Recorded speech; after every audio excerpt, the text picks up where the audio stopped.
Nicole is a part of our Buckeye family as an MHI student, and she's graduating in May.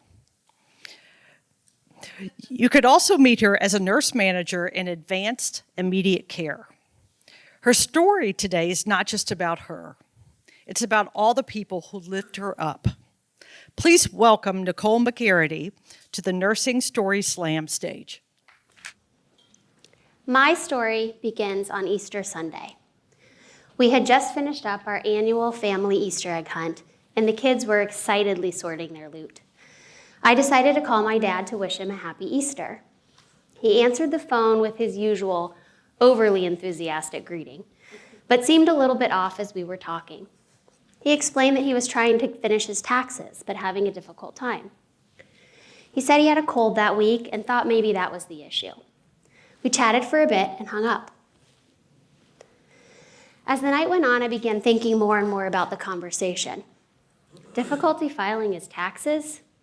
This is a professor of engineering and technology at Ohio Northern.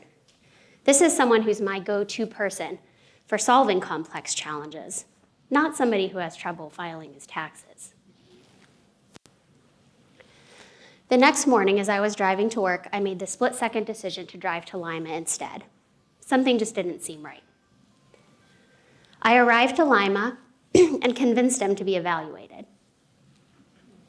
A few hours into our emergency department visit, the PA came in to go over the results. He explained that Dad's labs and chest x-ray looked fine. He then walked across the room and started to log into the computer. In that moment, I could feel my face begin to get warm and my heart start to beat just a little faster. As the images loaded, my heart sank. I could see the large brain mass on his CT. I knew in that moment, our lives were changing forever. The next few hours are a bit of a blur. I called my husband and sisters to let them know what was going on. They didn't even know I had come to Lima that day.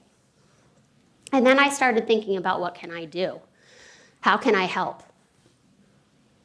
I asked that he be transferred to OSU, and then I decided to call Jason. Jason and I had worked together in the past. We collaborated as ED managers at different ERs, and I knew that he was now working in the James. I thought maybe he could help me navigate the process or know who was best. Although we had not talked for a little over a year, he answered the phone right away. He listened, and he shared an experience with a personal friend that was going through fighting a glioblastoma. He offered to help if we encountered any challenges. His compassion and empathy in that moment meant a great deal and helped me. The team at St. Rita's let me know that they had requested a bed at the James, but that they expected it may take days. I'm not really known for my patience. I have a tendency to go rogue and push to get things done. I'm pretty sure a few of you can relate to that.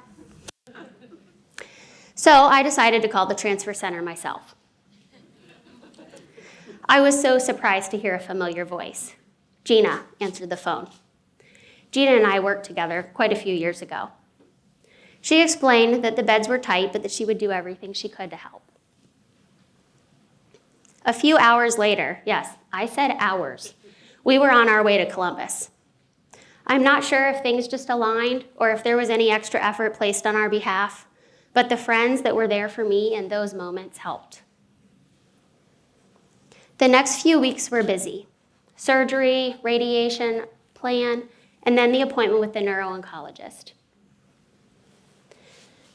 As the door opened and the team walked in, there was Sam, a nurse that I worked with in the ED for years, a nurse that knows her stuff and advocates for her patients. I couldn't help but to hug her. I knew that with her on our team, someone would be looking out for us, and she did.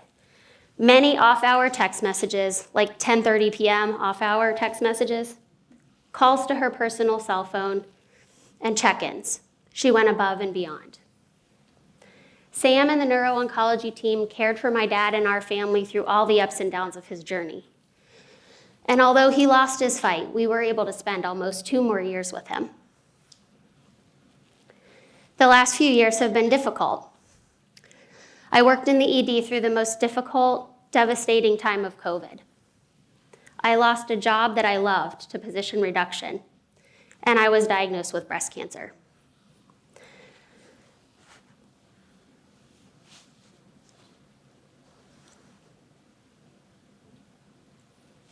A mastectomy and a couple reconstruction surgeries later, I'm happy to report I'm cancer-free.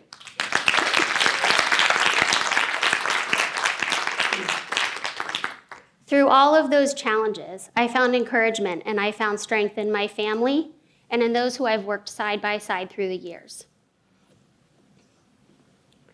I found support in Jason and Gina and Sam, and I found comfort in the hundreds, literally hundreds of other healthcare workers I have worked next to.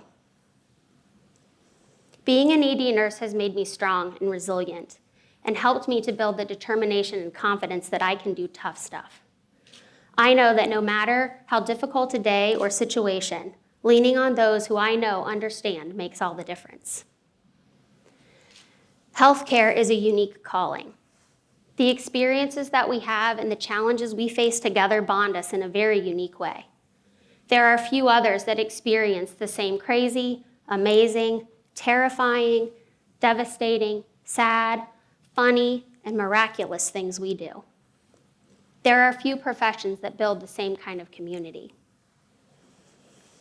Look around today. What an amazing group of people we have here.